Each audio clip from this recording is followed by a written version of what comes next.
Hello, everyone. Welcome to my show, The Engelic Show. And I'm your amazing host, Angela Everett. This is my 10th episode of my show and YouTube channel. I'll be interviewing a couple of good friends of mine and my special guests on their committee. Spread the word for inclusion.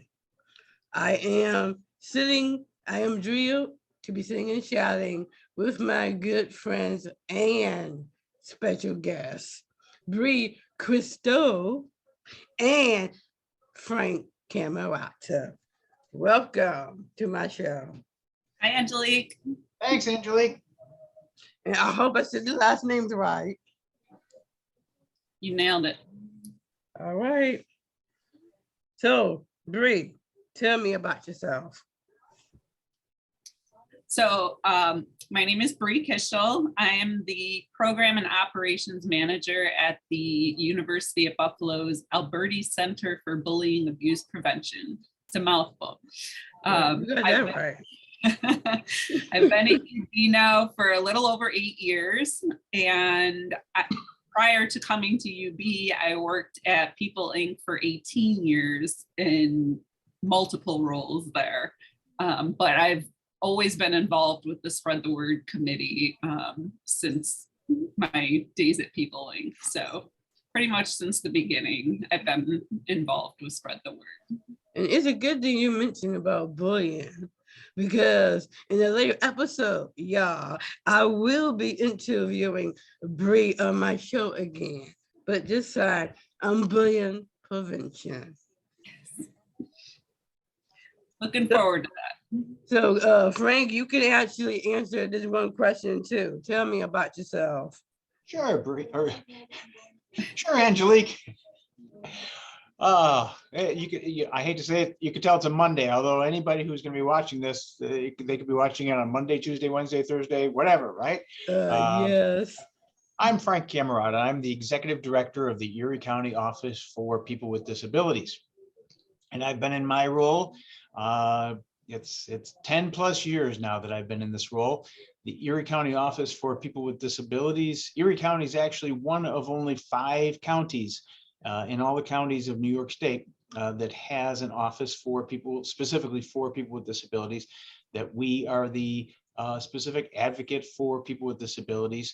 I am also the ADA coordinator for Erie County, assisting people with disabilities who may have ADA concerns in our community. And just like Brie and I have a very similar path. I too worked for People Incorporated for a little more than 18 years. I know it's been quite a while. But it's been great. And Brie and I have been working on this committee, the Spread the Word. It used to be Spread the Word to End the R Word. Now it's Spread the Word for Inclusion. We've been working on this committee from the very outset. So, and it's been wonderful. Past couple of years have been difficult, but I think we're working through. It's been different, yes. Yes. It's a good thing you mentioned about that, Frank, because I do have a question about that, which I think I'll ask right now since we're talking about it. Why the name for inclusion? Would you like me to answer that, or would you like? Yes, please, since you kind of mentioned it. Yes. All right. So it was actually it was Spread the Word to End the R Word, and just a little bit of background. This was started in 2009, and then kind of perpetuated by the Special Olympics organization and Best Buddies, and the Shriver family. And it's they had been focused upon Spread the Word to End our Word, and just a couple of years ago have changed the thought process to Spread the Word for Inclusion, because the inclusion piece is a little more encompassing. Spread the Word to End the R Word is is very focused on people with developmental disabilities, intellectual disabilities. Spread the Word for Inclusion is really focused on people with all disabilities and including them in all pieces of our community. Oh, okay. That's very interesting. Okay. Does that work, Brie? Absolutely. That's what I had written down. So perfect. Okay. Oh.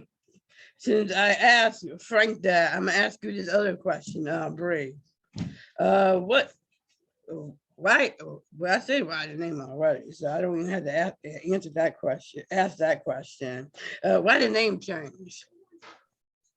Well, like Frank mentioned, prior to Spread the Word Inclusion, the campaign was called Spread the Word to End the Word. So really the focus at that time was just ending the use of the R word. But with expanding the name to Spread the Word Inclusion, it sort of opened up the possibilities of the campaign to include not just ending the R word, but being inclusive of people of not only focusing on the disabilities, but also race and gender and sexual orientation and social status, and just,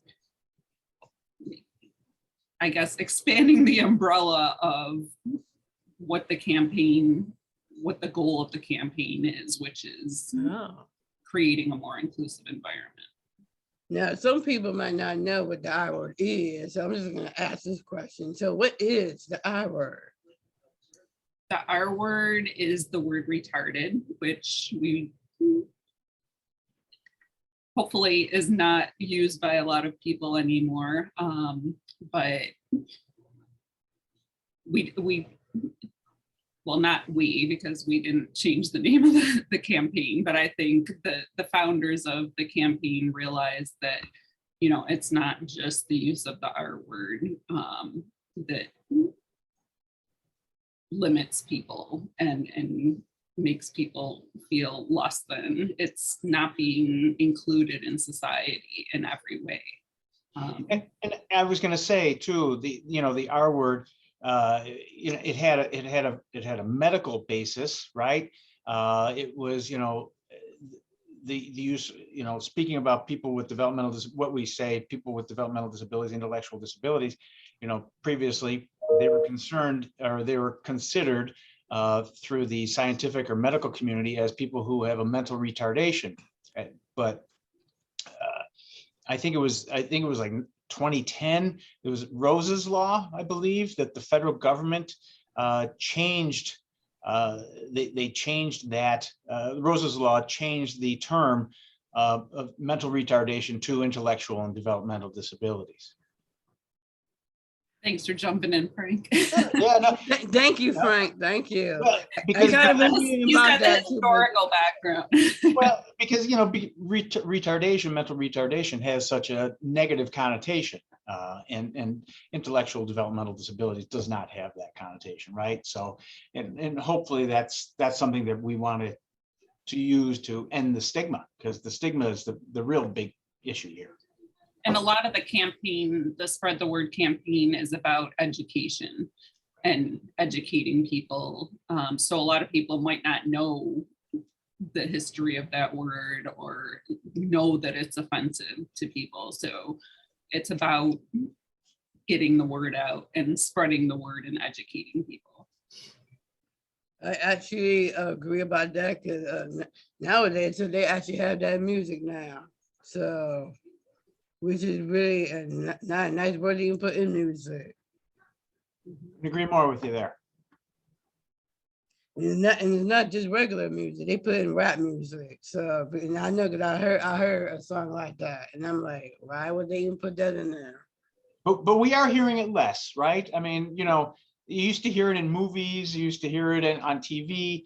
Oh yeah. We are hearing it a lot less, which is good.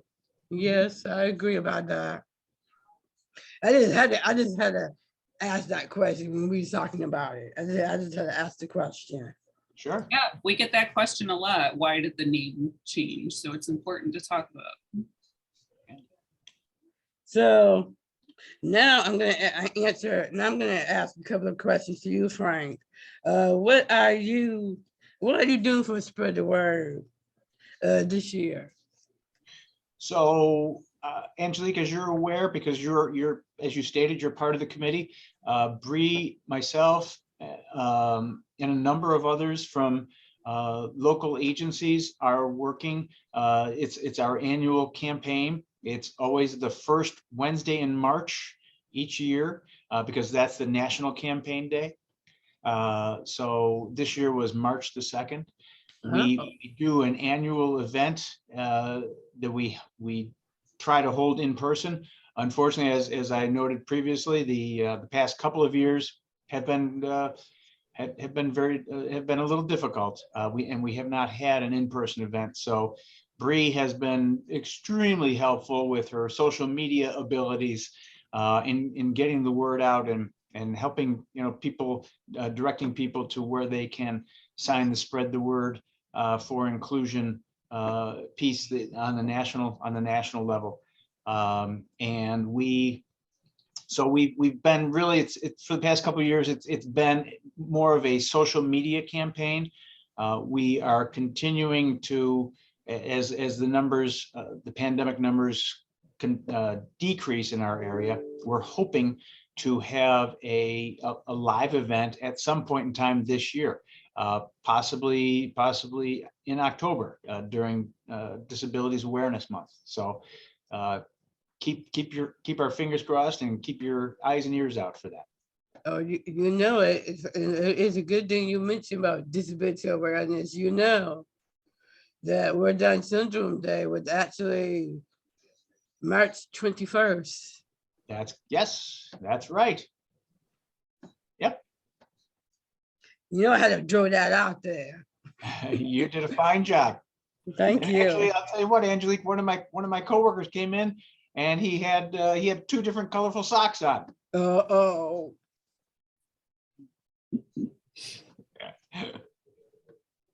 Well, I guess because of that campaign.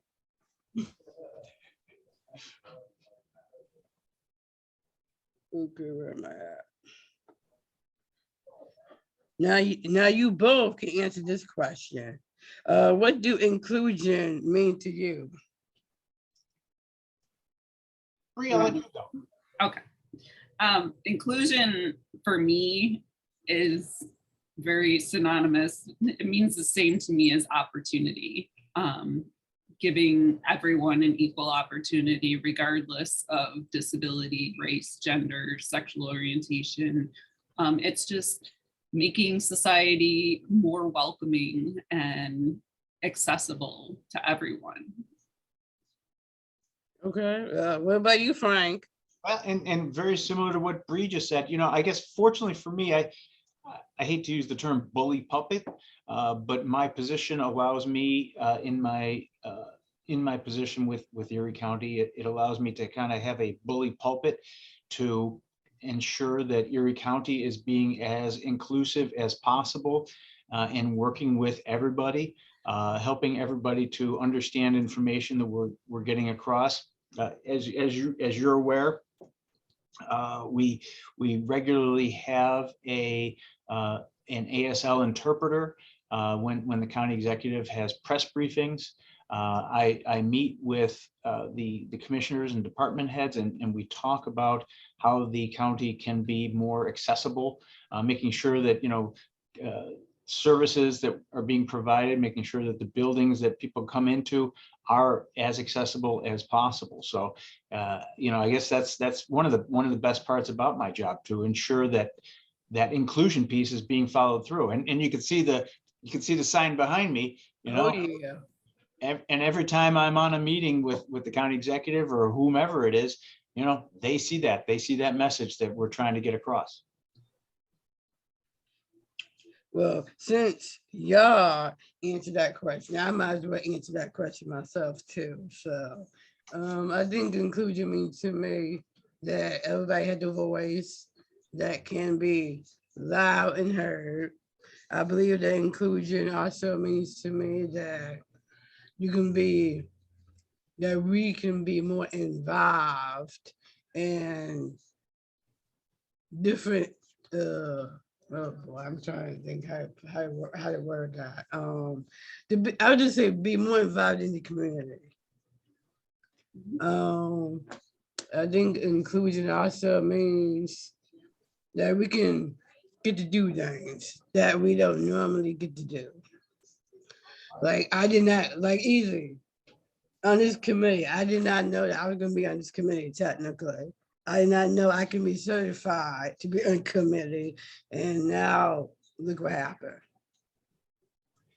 Well, you're right. And, you point something out that's very important. We have to look back on history and realize that, the Willowbrook institution and institutionalization kind of, it hasn't ended 100%, but, it's certainly sunsetting to a point where, it allows and enables people with disabilities, with various disabilities, to get out in the community and take advantage of the services that are out there. But, the communities, the entities, anybody providing services needs to make sure that those services are being provided in and as accessible as possible. I agree about that, yes.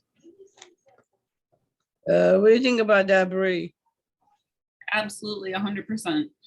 And actually, one of the ways that we've asked people to participate and spread the word this year is submitting videos about how their community is inclusive, maybe focusing on a specific business that does a good job of being accessible to everybody. So we've gotten a couple of videos up on our Facebook page, but if anyone else would like to participate before the end of the month, or really throughout the year, because it's important to spread inclusion throughout the year. If you're interested and would like to participate, people can submit a video to me at my email address, which is briekish@buffalo.edu, and I will share your video on our Facebook page. And you can just talk about what inclusion means to you, or you can focus on a business that you frequent that is accessible to people. So I just wanted to get that out there because we're nearing the end of March, but I want people to know that we would post videos all year long to help spread inclusion. So that's a good thing. Yeah, I was just going to ask you how can we do that, but since you said it, I want to ask that question. yes, and people can also sign the pledge to spread inclusion on the website, which is spreadtheword.global. And that can also be done year round. People can sign that pledge anytime. March is really the month that we spotlight the campaign, but the campaign never ends. So. And Brie, how many Facebook? Heard that, yeah. How many Facebook followers do we have? I think we're over 500 now. So. That's wonderful. Yes, and we even last year we even received a video from one of the Buffalo Bills, Harrison Phillips, participating in our campaign. So unfortunately he's leaving this year, but but we were really excited to get that video from him, and I know that his mission is living on. So. Yeah, I was actually really in shock when I heard about him leaving. I'm like, what? Yes, we'll miss him, but he's still committed to his charity organization. So. Oh, but that's good.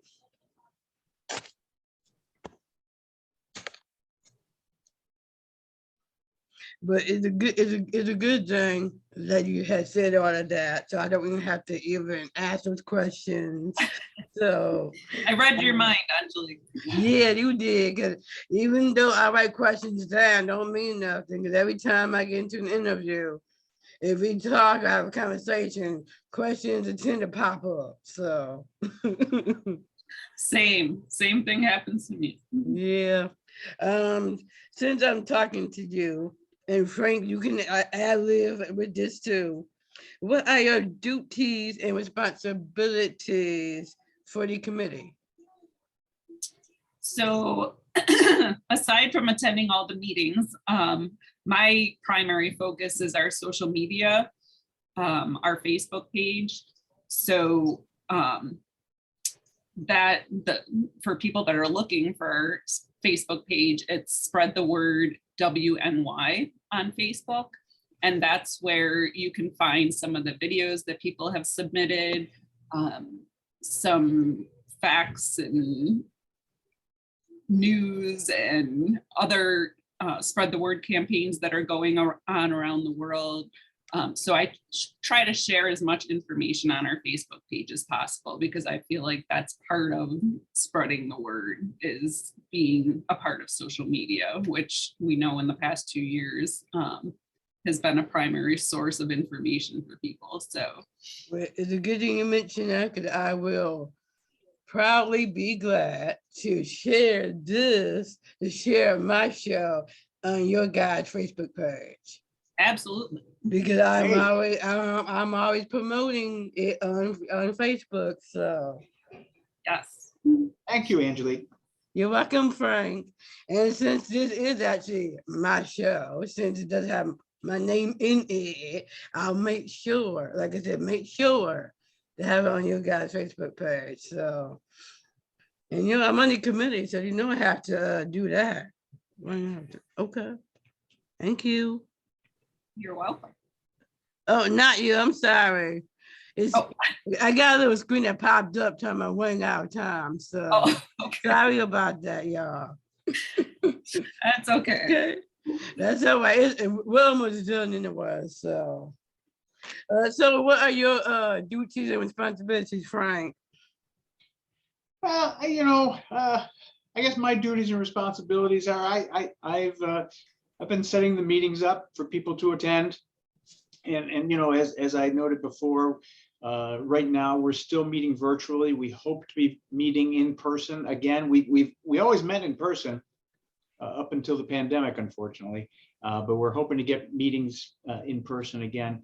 So I set up the meetings, I take the notes, I get the notes out to people, and just again working with other people who are involved, trying to get other people involved, and doing outreach. Well, definitely let me know, because I'm always trying to get back into meetings and stuff. So definitely let me know, because I definitely want to be a part again now. You got it. Thank you. And where can we find y'all? That's the one question I did not put on here. So if you go to Facebook, if you have a Facebook account, our account it's the @ symbol and then Spread the Word WNY. Thank you. And I believe we also have a Twitter page. I'm not sure how updated our Twitter page is, but our Facebook page is where I post our most recent information. And maybe we can expand that in the future and move to Instagram and some of the other channels as well. That's a good idea. Let me know. Probably I can help y'all, because I actually just got onto I had to put my show on Instagram now. So yeah, there's always something new, right, Angelic? You got that right. For sure. Now I'm gonna wrap this up, because I'm about to run out of time technically. So thank y'all. I'm your host, Angelique. And this has been another episode of the Engelic Everett Show. Now I want to say thanks to my lovely, and I mean lovely and wonderful and amazing special guest, Ms. Brie, Kishel, and Frank. Thanks, y'all. Thank you, Angelique. Thank you, Angelique. Sure has. Well, you're welcome. You know how to have y'all. So you know what? One more thing, Angelique and Brie, you'll appreciate this. Brie, okay. what's this year's theme? Champions of Change. Ooh, and don't you like think that. Angelique is? Absolutely, 100%. Right? For doing this? Okay, y'all making me blush now. I guess I should have put my shirt on that said I am an inspiration. I got a shirt that says I am an inspiration. So Right. Yep, and you are a champion of change. Yep. thank you. Now don't forget to use the Angie Government Show to like me on Facebook. Follow me on Instagram at _Angelique_show. Or go to my website, theangeliqueshow.com. And now subscribe to my YouTube channel, The Engelic East Show, or go to my website, angeliqueshow.com. I'm Angelique, and I'm rocking it.